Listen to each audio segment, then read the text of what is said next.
Hi, I am Anna. I come from www.ntvforex.com. Tech Emperors on the Hot Seat Analysis. http ntvforex.com News ID FFF747 7/30/2020 12:25:17 p.m. Things you need to know. Congress put the emperors on the hot seat. Goog AMZN get hit hard. Marky FB is accused of anti-conservative bias. The Fed delivers as expected and stays the course. Today will bring a deluge of earnings, all eyes focused on 4 p.m. Gold and oil back off as the dollar advances. Try the pork tenderloin. Our founders would not bow before a king. Nor should we bow before the emperors of the online economy. Representative David Chichilin. And that's how it got started. The tone of the questioning was universally hostile as the four emperors tried to defend their businesses and their business practices, all in the name of innovation on behalf of the customers. Adjectives like bullying, fear, panic describing the relationship between all four companies and the very customers they serve. I think one of the best shots was from David Chichilin when he questioned Sundar Pichai, CEO at Google, by asking about competition, saying that his investigation has revealed that some competitors felt pressured by Google. Let us steal your content or disappear from the web. Isn't that anti-competitive? Now we all understand what that means. Google is in a position to decide who wins and who loses, where you show up on the web when someone searches for a topic, how you get optimized so that the search engine can find you. Google sets those rules, and if you don't play by them, you're out.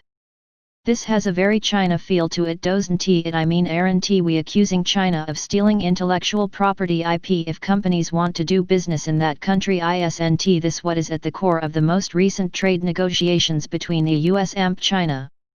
And then Markey had to defend his acquisition strategy of Instagram and what's up as legislators attempted to determine if that strategy was really a campaign to kill the competition. I mean, look, that's tough to define, because when FB did snap them up, it paid a top price at the time. Instagram cost $1 BIL and WhatsApp cost $19 BIL. So I'm curious, if you were a 20-something and you created either one of those platforms in your parents' garage, and then someone comes by and offers to pay you billions of dollars, who you say no thanks? So did Markey really do anything wrong, or did he see an opportunity to allow that 20-something to monetize his idea while snapping up a disruptive technology to add to his empire? I mean, no one said anything when it happened. No one in Congress was screaming about antitrust laws, and the market rewarded the strategy, sending shares of FB soaring.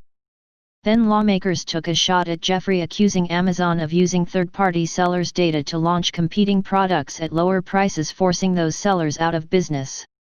Jeff adamantly denied any such thing, saying he was shocked at that accusation and conveniently couldn't remember it that way, but was happy to report back to the Congresswoman's office. And then Timmy had to defend the Apple App Store, maybe a bit less confrontational than the others, but it was must-see TV. By the end of the day, all of this back and forth did little to cause investors to abandon those names. In fact, they all ended the day more than 1.25% higher. And then the Fed. At 2 p.m., Fed Chair Jay Powell announced the latest policy statement: rates to remain low for the foreseeable future. Not new, and the Fed stands ready to do whatever it takes. Again, not new, as he warned of the most severe economic downturn in our lifetime as the reason for this continued support. In fact, he repeated, we are not even thinking about raising rates 3 times. The path forward for the economy is extraordinarily uncertain, and will depend in large part on our success in keeping the virus in check. Indeed, we have seen some signs in recent weeks that the increase in virus cases, and the renewed measures to control it, are starting to weigh on economic activity. Reminding us all that the support needs to come from both the WH and the Congress, and so it goes. He also reminded us that the vote was unanimous, that's good, and that the Fed would increase its holdings of treasuries and mortgage-backed securities at least at the current pace in the coming months. When asked about buying equities, he was adamant, saying that the Fed is not considering that path at all, essentially putting that idea to rest. But not considering today doesn't mean that it won't be considered tomorrow, just sayin'. By the end of the day, investors weren't spooked by the testimony, and they welcomed the Powell commentary, sending the Dow up 160 PTS or 0.61%, the S&P up 40 PTS or 1.25%, the Nasdaq up 141 PTS or 1.35% and the Russell up 30 PTS or 2.1%. Remember, it is very hard to fight the Fed or any other central bank, especially when they pump the system full of money.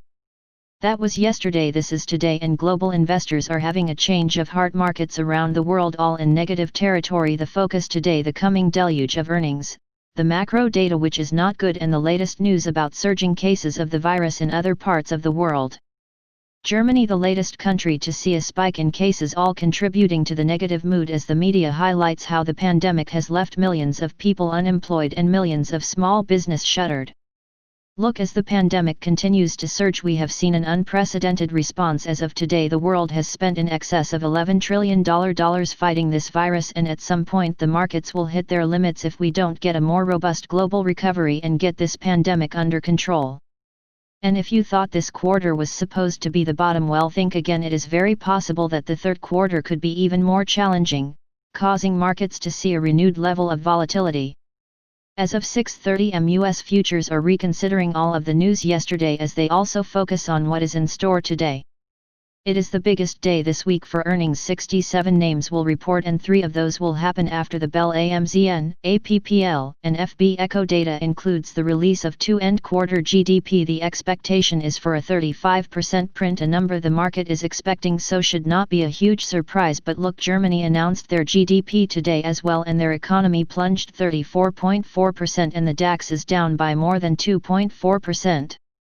Later on this morning, Europe will get Eurozone unemployment figures as well as industrial and services sentiment readings for July. At midday, the FTSE 1.82%, CAC 41.56%, DAX 2.70%, Eurostoxx 2.03%, Spain 2.43% and Italy 2.56%. We will also get initial jobless claims EXP of 1.44 mil and continuing claims of 16.2 mil. But let us not kid ourselves, all eyes will be on earnings, and especially on those tech earnings after yesterday's testimony, and since those stocks have rallied hard, then I suspect that it will risk off today as well. All of those stocks are quoted lower in the pre-market session, and if futures don't rebound, then it will most likely be a weaker day, but don't despair, it's all in a day's work. Already we have heard from 18 of those 67 companies, 15 of them beat and 3 of them missed, leaving the trend at 80% of the companies reporting are beating. We are still waiting for those 8 am conference calls that will detail the results, so sit tight, and as of 7 am none of these better reports is changing the overall risk tone. Capis oil is down $1 at $40.36, the new surge in global cases being targeted as the reason for the weakness. The latest U.S. data on gasoline shows an increase in inventory versus the expected decline. The dollar strength today is also causing a bit of the weakness again. It's just more back and forth, nothing to get alarmed about. We remain in the $35-$45 range. Gold is taking a breather, down $8 at $1,967 ounce as trader types ring the register, especially if they think equities are going to come under pressure. They will use the recent surge in gold to raise some cash, not all of it, but some of it, the same way they will use some of the momentum names to do the same thing. Gold continues to be worried about inflation and a dovish Fed.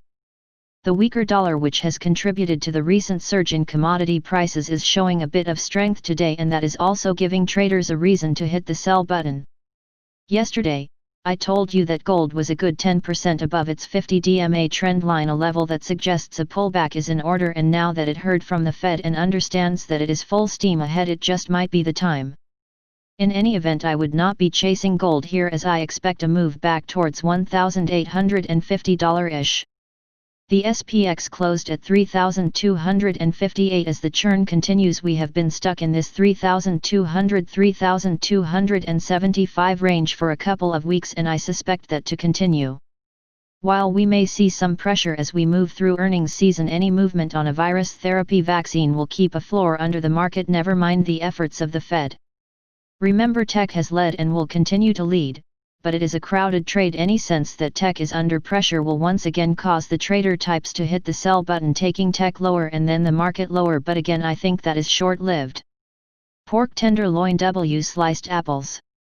You will need pork tenderloin or the thick cut chops, olive oil, Dijon mustard, LG white onion, Peeled sliced apples. I like the red delicious, but many use Granny Smith's and white wine. Preheat the oven to 450 degrees. Season the pork with samp. Now in a sauté pan that you can put in the oven, not a Teflon coated one. Heat up olive oil.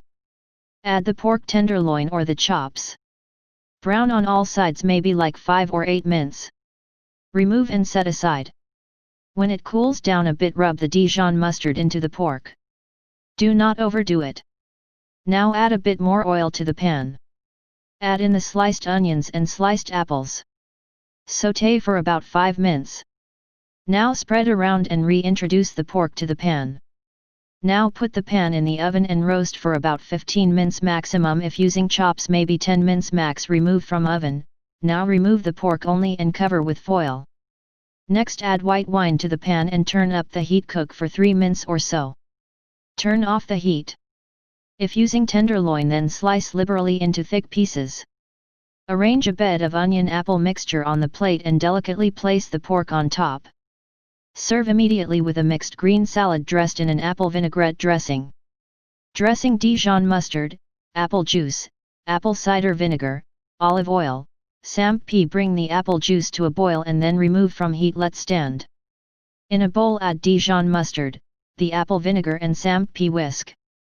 Now add the cooled apple juice and olive oil, making sure to keep mixing as you fold into the bowl. Done. Dress the salad. Open a bottle of wine. Invite your guests to the table. Subscribe our channel to receive the news as soon as possible. Thank you for watching. If you want to read real-time news, text messages to MT5 Expert Advisors page at https://m.me/mt5.expert.advisors.